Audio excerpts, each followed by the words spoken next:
গ্রাম বাংলার ঐতিহ্যবাহী খাবার কুমড়া বড়ি। শীত এলেই কুমড়া বড়ি তৈরির ধুম পড়ে।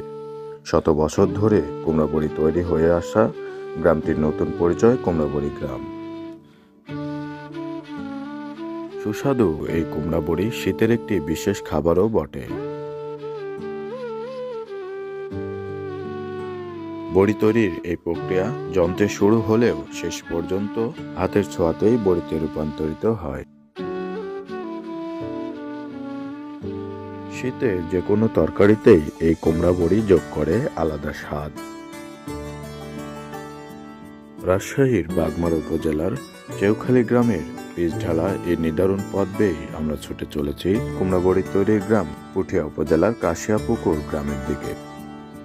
দেশের পথে বন্ধুরা, আজকের ব্র্যান্ড নিউ এপিসোডে আপনাদের সাথে আছি আমি পান্না চৌধুরী। দেশের পথে আজকের ব্র্যান্ড নিউ এপিসোডে আরো যুক্ত হয়েছেন সারোয়ার ভাই ও নয়ন ভাই। তারা দুজনই খুব ভ্রমণ পিপাসু মানুষ। আজ আমরা তিনজনে ছুটে চলেছি সেই বড়ি তৈরির গ্রামের দিকে। তো আপনাদের দেখাতে চলেছি কিভাবে গ্রাম বাংলার ঐতিহ্যবাহী খাবার কুমড়া বড়ি তৈরি হয়।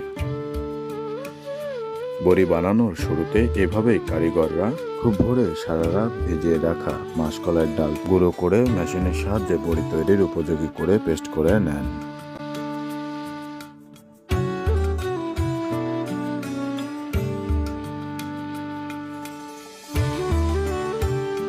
দর্শক, শুভেচ্ছা জানাচ্ছি বড়ি তৈরি গ্রাম হিসেবে খ্যাতি পাওয়া রাজশাহীর পুঠিয়া উপজেলার কাশিয়াপুকুর গ্রাম থেকে।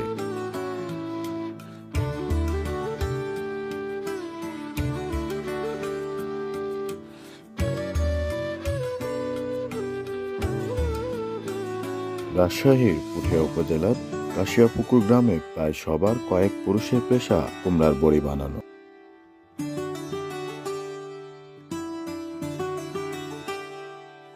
সূর্যের রোদের উপর নির্ভর করে চলে এই গ্রামের মানুষের জীবন জীবিকা। কুমড়া ও মাসকলাইয়ের ডালের মিশ্রণ এভাবেই খুব ভালোভাবে ফেটানো হয়ে থাকে, যাতে করে উৎকৃষ্ট মানের কুমড়া বড়ি পাওয়া যায়।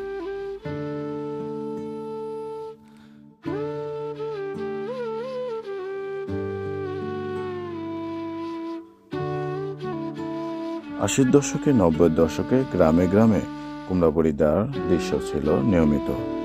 শীতের মৌসুম এলেই খাবারে বাড়তি স্বাদ আনতে কুমড়া বড়ি তৈরি করতে ব্যস্ত সময় পার করেন নারীরা।